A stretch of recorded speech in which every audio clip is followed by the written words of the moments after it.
हे people what's up, इशू boy Rohit again. I hope you are doing good. तो आज मैं कंपैरिजन करूंगा S23 वर्सेस S24। मैं आपको पहले डिस्क्लेमर दे दूं, मेरे पास S24 नहीं है।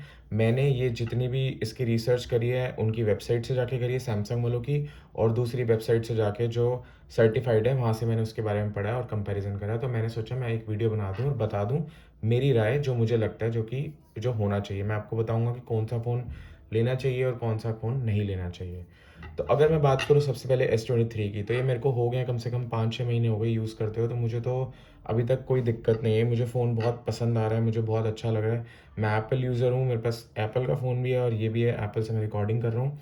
बट ऑनेस्टली स्पीकिंग मुझे नहीं उम्मीद थी कि एंड्रॉयड पे स्विच करके मुझे इतना मज़ा आने वाला है। मुझे बहुत स्मूथ लग रहा है फ़ोन। तो चलो, ये तो होगी इसका तारीफ़ें और कुछ इंट्रोडक्शन। अब मैं बात करता हूँ S24 और S23 के बीच में क्या कंपटीशन और क्या चीज़ें हैं जो इसको और उसको फ़र्क डालने की कोशिश करती हैं। तो सबसे पहले मैं बात कर लेता हूँ बैटरी की। ये जो S23 है, इसकी बैटरी 3900 mAh की है। वहीं अगर मैं बात करूँ S24 की, तो उसकी बैटरी 4000 mAh की है। तो सिर्फ 100 mAh का डिफरेंस है, जो कि बहुत ही छोटा सा डिफरेंस है। मुझे नहीं लगता कि खास उसका असर होने भी वाला है। अगर मैं बात करूँ इसकी डिस्प्ले की, तो दोनों के अंदर 120 हर्ट्ज डिस्प्ले आती है। दोनों ही बहुत स्मूथ है। अगर ये 120 हर्ट्ज इसमें बहुत स्मूथ है, तो आई आई एम एक्सपेक्टिंग कि उसमें भी बहुत ही ज़्यादा स्मूथ होगी। और दोनों के अंदर पंच होल जो कैमरा है वो फ्रंट में ऐसे ही दिखता है। बस एक जो थोड़ा सा डिफरेंस है, जो इसके बेजल्स हैं S23 और S24 में, S24 के बेजल्स थोड़े से पतले हैं। मतलब कि अगर आप देखोगे तो वो थोड़े से पतले हैं, और उसकी जो डिस्प्ले है वो थोड़ी सी ज़्यादा बड़ी लगती है, चौड़ी लगती है, और विजिबल थोड़ी सी होती है। बहुत ही ज़्यादा नहीं कहूँगा आपको, लेकिन दिख जाएगा फ़र्क। अगर दोनों आसपास फ़ोन होंगे तो पता चल जाएगा। और वहीं अगर मैं बात करूँ इसके तीसरे वेट के बारे में, तो दोनों में सिर्फ 1 ग्राम का फ़र्क है, सिर्फ 1 ग्राम का। और ये 1 ग्राम हल्का ही है, भारी नहीं है।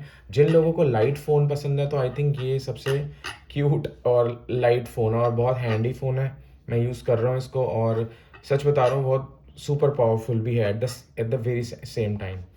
और अगर मैं बात करूँ इसके कैमरा सेटअप की, तो जैसे आप देख सकते हैं, मैंने आपको बताया कि इसका कैमरा, फ्रंट कैमरा तो ऐसे पंच होल है, उसमें भी वैसा ही है। और पीछे पीछे 3 कैमरास दिए हुए हैं ऐसे सेटअप, और सेम उसी में S24 में भी ऐसा ही है।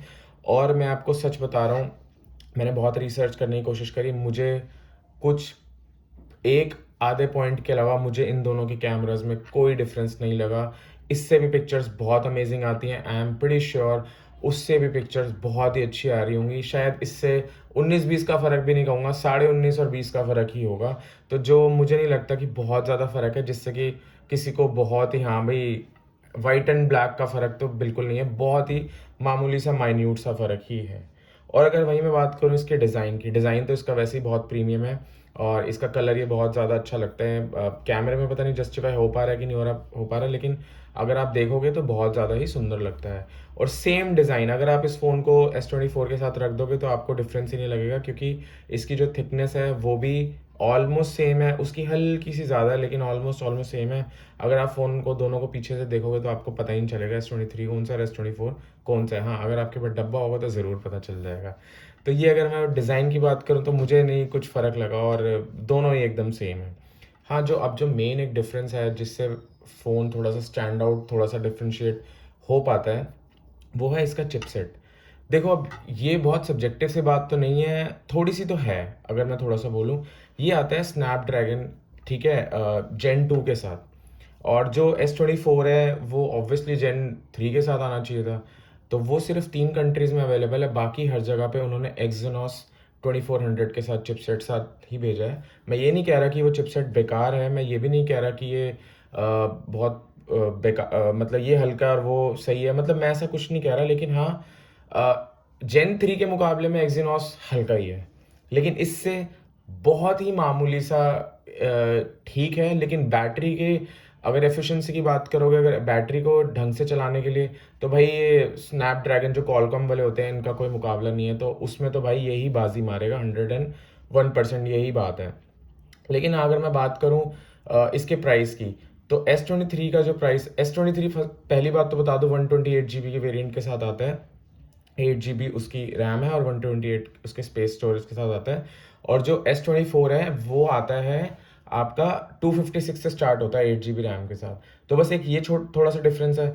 और बाकी अगर देखो, अगर आपने फ़ोन लेना है आपको और आप 128 से गुजारा कर लोगे, तो मैं तो कहूँगा आप ये फ़ोन ले लो।